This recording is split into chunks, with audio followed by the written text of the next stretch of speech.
Hello everyone, you're welcome back. It's TechRiz here, and I'll be your friend, your host, and your tutor in this video. Alright, so today we're going to be looking at how I actually made over $13,000 trading XAU only with a total of like 3 entries sniped. Right, so I'm going to like break down my idea behind these trades, why I took the trades I took, so that you kind of like get to learn a bit from it. Alright, so if you do not know, Russia announced the war, right? And I think that's like one of the catalytic factors that is aiding in XAU's pump, right? So we're expecting that XAU gets to 2,300 or more and beyond, right? So as you can see, it's correcting to another POI, possibly to continue the traction to the upside. All right, so basically, like I said the other day, the DXY doesn't really affect gold so much because you can see DXY buying and gold buying at the same time, like we did last week. One of the major things that affects gold, because gold is a metal, like gold is an actual metal. If you've watched some of these sci-fi movies or these American movies, if gold was ever involved, you're going to see them moving gold round with armored tanks and all that, right, for security. So gold is a metal, and most of the things that affect it is inflation in the country.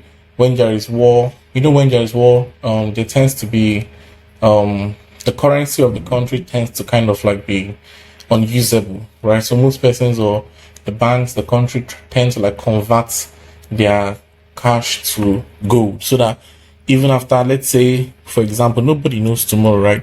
So let's say all of a sudden, or they lose the war and then their country kind of like vanish, or the country lose relevance, or the country gets overthrown or taken over, they would not lose their money, right? Because now their money, because once they lose their country, they've lost their currency. Their currency has no value again. So, but gold always has value. Gold has a value that is pegged to every single currency. Gold has a value pegged to the dollar. Gold has a value pegged to euro. It has a value pegged to pounds and all of that, right?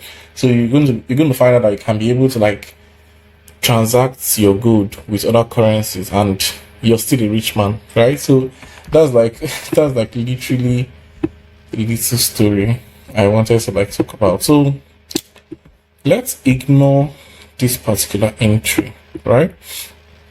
Let's face what's happening here. So I think I'm going to clear the past history. I'm going to clear the past history so that you guys, so we can like kind of like follow up.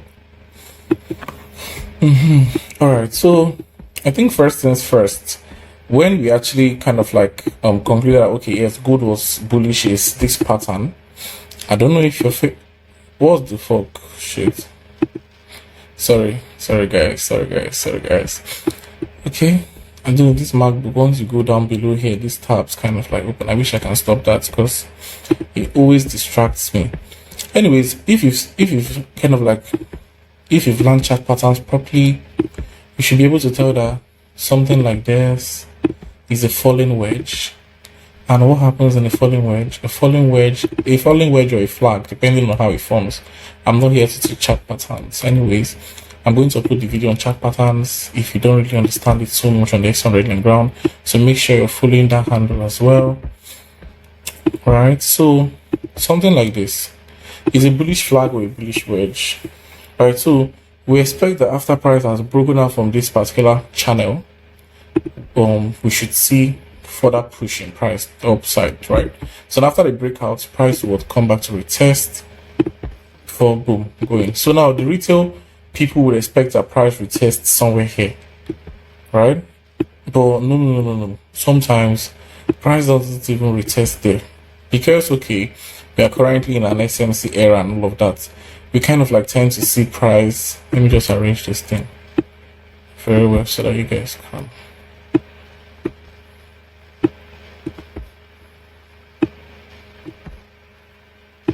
So we kind of like tend to see price react from here, from an order block before going up, right?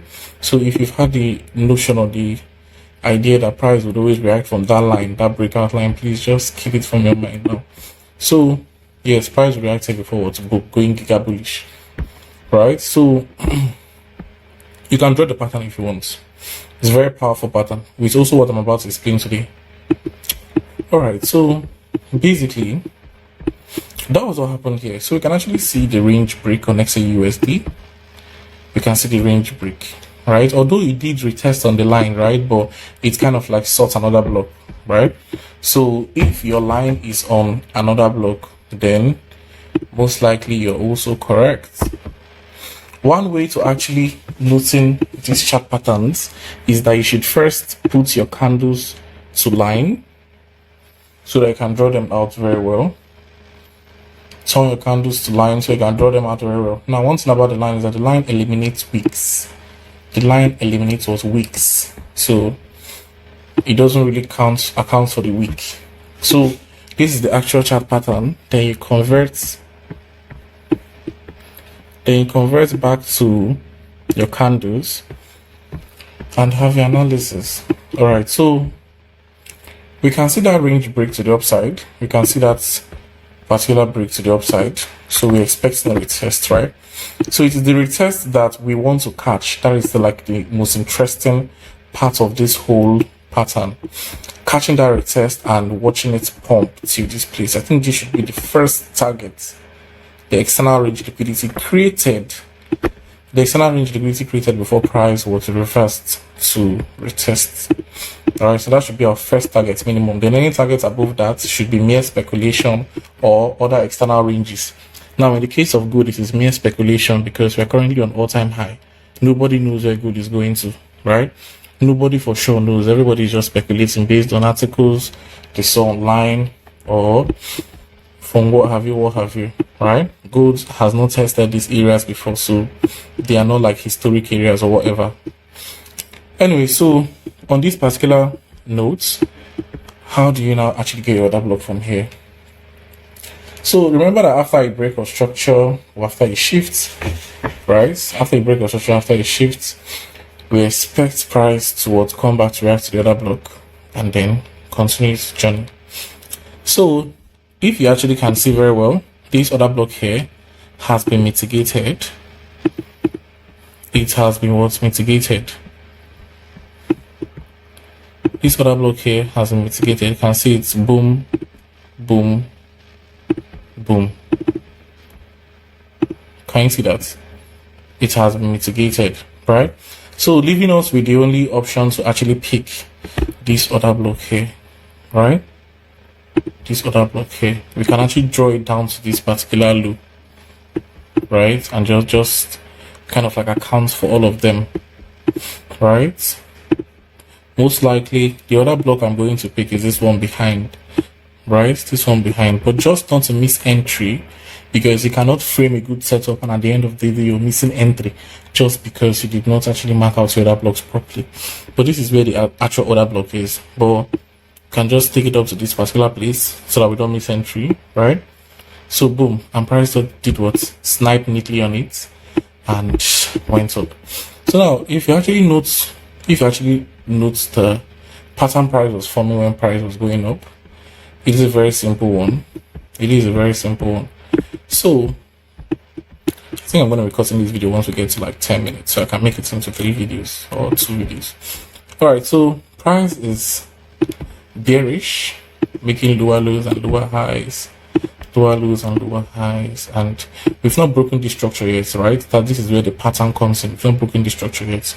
I know SMT traders are waiting for until we break the structure, then they would look for entries. And you're still correct, because if you wait till this structure is broken, you still get entries from here and you still get on the trade. So you can see that it kind of like tries to encompass everybody's style of trading. So but how I actually looked at it was this. Now, so basically let's say it's experience, right?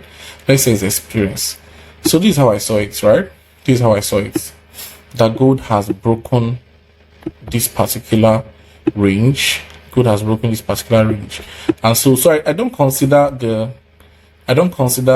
these lines, that's weeks when I come to like my chart patterns. I don't consider wicks at all because I want to be sure that, okay, yes, price has broken off, right? So now, if this is clear, that price has done what? Price has broken off, right? Price has broken off this range and closes the body. So now I want to see some upward momentum in price on XAU. Now, note that also as well, the order block has been triggered. The order block has been what's triggered. So like it is enough reason that gold will not even like kind of like come back, right? So I would have said something as well, but I'm going to like leave it for the next video, right? That's like after price has like triggered another block, there is another way to actually get on the trade easily, right? There's another way to get on the trade easily.